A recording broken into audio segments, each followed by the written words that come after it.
안녕하십니까. 권리찾기 박재병 행정사입니다. 오늘은 자녀지 매수 청구와 관련해서 현장을 방문했습니다. 역시 오늘도 영천 하이테크 파크 노동사업지입니다. 여기 보시는 부분이 편입 토지, 남은 자녀지, 그 중간에 부거가 있습니다. 현재 자녀지 매수 청구는 하지 않은 상태고요. 이제 현장 조사를 거쳐서 제대로 파악하고, 그리고 의뢰인하고 상담, 그리고 어떤 의지가 있는지 정확하게 확인한 후에 자녀지 매수 청구를 할 것인지, 또 어떻게 자녀지를 잘 남겨서 투자의 가치가 있다면 잘 남겨서 투자를 할 것인지, 다양한 방법을 고려해 봐야 되겠죠. 자녀지 나가서 무조건 매수해달라, 나중에 후회할 일이 생기거든요. 그래서 자녀지를 판단할 때는 다양한 방법으로, 다양한 생각으로 판단해야 될 것 같습니다. 지금 객관적으로 보면 여기는 지금 자녀지가 한 500평 이상이 남기 때문에 일반적 기준, 자녀지 매수 기준, 중앙토지수용위원회 업무편람에 나오는 자녀지 매수 기준에 따르면은 좀 어렵게 보여질 수도 있습니다. 하지만 자녀지 매수 청구 기준의 가장 원칙, 제일 원칙이 뭡니까? 동네 목적대로 사용할 수 없을 경우에 자녀지 매수 청구를 해준다 라고 볼 수가 있는데요. 다양한 사유가 있겠지만 동네 목적대로 사용할 수 없는 경우 자녀지 매수 청구를 해준다, 이 기준에 따르면 충분히 가능할 것으로 보입니다. 지금 여기서는 이 편입 토지가 있고 구구가 있는데 구구는 편입이 안 돼요. 또 사업지구에, 그리고 남는 또 자녀지가 있고 면적은 넓지만 들어온 입구도 사라지고 진입로도 사라지고 같이 연계해서 농사를 지을 수 있는 땅도 사라지고, 이럴 경우에 자녀지 매수 청구가 가능할까? 가능하다고 봅니다. 그렇지, 가능하다고 해서 무조건 자녀지 매수 청구를 해야 될까요?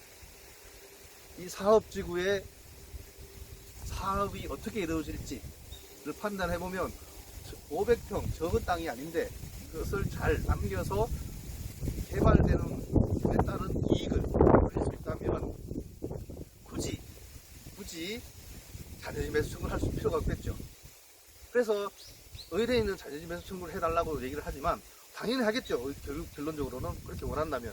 그렇지만 제 입장에서 토지에 대해서 잘 알고 또 투자에 대해서 좀 아는 저 입장에서는 의뢰인에게 무조건 자녀지 매수 청구할 게 아니라 이런저런 것을 따져보고 꼭 필요하다, 이게 쓸모가 없다, 투자 가치가 없다, 투자할 의향이 없다, 이렇게 되면 모르겠지만 투자할 가치가 있고 투자할 의향이 있다면 자녀지를 매수 청구할 것이 아니라 그냥 두는 거죠. 모양이 조금 안 좋아도 사업이 어떻게 개발될지 모르기 때문에.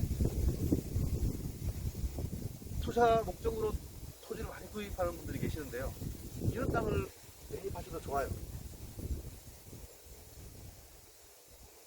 지금 현재 소유자는 자녀지를 소유할 의사가 없다면, 그렇지만 투자할 가치가 있다면, 이런 땅은 자기 본인이 투자로 목적으로 구입하셔가지고 유지한다면 다른 토지, 일반적인 토지, 경매 투자 이런 것보다는 이런 자녀지에 투자해서 투자 수익을 올리는 것도 좋은 방법이라고 생각합니다. 현장에서 많이 다니다 보면 이런 것들을 많이 보게 되는데, 저 개인적으로도 이런 땅에 대해서 욕심이 참 많이 납니다. 근데 현재는 제가 그만큼 여유가 없습니다. 여유가 있다면 충분히 있는 땅을 사겠죠. 그래서 참 안타깝다기보다는 아쉬운 자녀지 매수 청구도 그렇지만 자녀지에 대한 어떤 활용 가치를 저는 그걸 집중적으로 봅니다. 당연히 의뢰인이 당연히 청구를 해달라, 대신해달라 하면 당연히 해야 되겠지만, 재차 얘기하지만 투자 가치가 있느냐, 그게 가장 중요한 것 같아요. 그래서 이런 부분에 관심 있으신 분들은 항상 관심 있게 보시면, 큰 사업지구에서 남는 자녀지를 보게 되면 그 부분에서 어떻게 하실 것인가, 투자를 어떻게 해보실 것인가 고민해 보시면 생각보다 확실한 투자가 될 수 있다고 봅니다. 오늘 자녀지 매수 청구를 간단히 말씀드리면서 투자까지 말씀을 드렸는데, 이는 항상 아이템은 있습니다. 아니, 돈이 없을 뿐입니다. 감사합니다. 안녕하십니까. 권리찾기 박재병 행정사입니다. 오늘은 자녀지 매수 청구와 관련해서 현장을 방문했습니다. 역시 오늘도 명천 하이테크 파크 사업지입니다. 여기 보시는 부분이 편입 토지, 남은 자녀지, 그 중간에 부부가 있습니다. 현재 자녀지 매수 청구는 하지 않은 상태고요. 이제 현장 조사를 거쳐서 제대로 파악하고, 그리고 의뢰인하고 상담, 그리고 어떤 의지가 있는지 정확하게 확인한 후에 자녀지 매수 청구를 할 것인지, 또 어떻게 자녀지를 잘 남겨서 투자의 가치가 있다면 잘 남겨서 투자를 할 것인지, 다양한 방법을 고려해 봐야 되겠죠. 자녀지 나가서 무조건 매수해달라, 나중에 후회할 일이 생기거든요. 그래서 자녀지를 판단할 때는 다양한 방법으로, 다양한 생각으로 판단해야 될 것 같습니다. 지금 객관적으로 보면 이런 자녀지가 한 500평 이상이 남기 때문에 일반적 기준, 자녀지 매수 기준, 중앙토지수용위원회 업무 편람에 나오는 자녀지 매수 기준에 따르면은 좀 어렵게 보여질 수도 있습니다.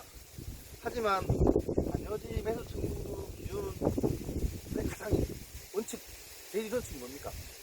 동네 목적대로 사용할 수 없을 경우에 자녀지 매수 청구가 된다 라고 볼 수가 있는데요. 다양한 사유가 있겠지만 동네 목적대로 사용할 수 없는 경우 자녀지 매수 청구를 해준다. 이 기준에 따르면 충분히 가능할 것으로 보입니다. 지금 여기서는 이 편입 토지가 있고 구구가 있는데 구구는 편입이 안 돼요. 또 사업지구에. 그리고 남는 또 자녀지가 있고 면적은 넓지만 들어온 입구도 사라지고 진입로도 사라지고 같이 연계해서 농사를 지을 수 있는 땅도 사라지고, 이럴 경우에 자녀지 매수 청구가 가능할까? 가능하다고 봅니다. 그렇지만 가능하다고 해서 무조건 자녀지 매수 청구를 해야 될까요? 이 사업지구에 사업이 어떻게 이루어질지를 판단해보면 500평 적은 땅이 아닌데 그것을 잘 남겨서 개발되는 데 따른 이익을 올릴 수 있다면 굳이 자녀지 매수 청구를 할 필요가 없겠죠. 그래서 의뢰인은 자녀지 매수 청구를 해달라고 얘기를 하지만 당연히 하겠죠. 결론적으로는 그렇게 원한다면. 그렇지만 제 입장에서 토지에 대해서 잘 알고 또 투자에 대해서 좀 아는 저 입장에서는 의뢰인에게 무조건 자녀지 매수 청구할 게 아니라 이런저런 것을 따져보고 꼭 필요하다, 이 쓸모가 없다, 투자 가치가 없다, 투자할 의향이 없다, 이렇게 되면 모르겠지만 투자할 가치가 있고 투자할 의향이 있다면 자녀지를 매수 청구할 것이 아니라 그냥 두는 거죠. 모양이 조금 안 좋아도 사업 어떻게 개발될지 모르기 때문에 투자 목적으로 토지를 많이 구입하는 분들이 계시는데요. 이런 땅을 매입하셔도 좋아요. 지금 현재 소유자는 자녀지를 소유할 의사가 없다면, 그렇지만 투자할 가치가 있다면, 이런 땅은 자기 본인이 투자로 목적으로 구입하셔가지고 유지한다면 다른 토지, 일반적인 토지, 경매 투자 이런 것보다는 이런 자녀지에 투자해서 투자 수익을 올리는 것도 좋은 방법이라고 생각합니다. 현장에서 많이 다니다 보면 이런 것들을 많이 보게 되는데, 저 개인적으로도 이런 땅에 대해서 욕심이 참 많이 납니다. 근데 현재는 제가 그만큼 여유가 없습니다. 여유가 있다면 충분히 있는 땅을 사겠죠. 그래서 참 안타깝다기보다는 아쉬운 자녀지 매수 청구도 그렇지만 자녀지에 대한 어떤 활용 가치를 저는 그걸 직접적으로 봅니다. 당연히 의뢰인이 당연히 청구도 해달라, 대신해달라 하면 당연히 그 해야 되겠지만, 재차 얘기하지만 투자 가치가 있느냐, 그게 가장 중요한 것 같아요.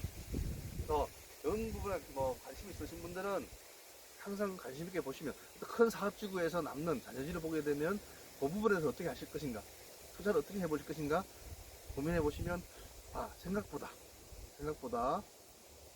확실한 투자가 될 수 있다고 봅니다. 오늘 자녀지 매수 청구를 간단히 말씀드리면서 투자까지 말씀을 드렸는데, 이는 항상 아이템은 있습니다. 단 돈이 없을 뿐입니다. 감사합니다.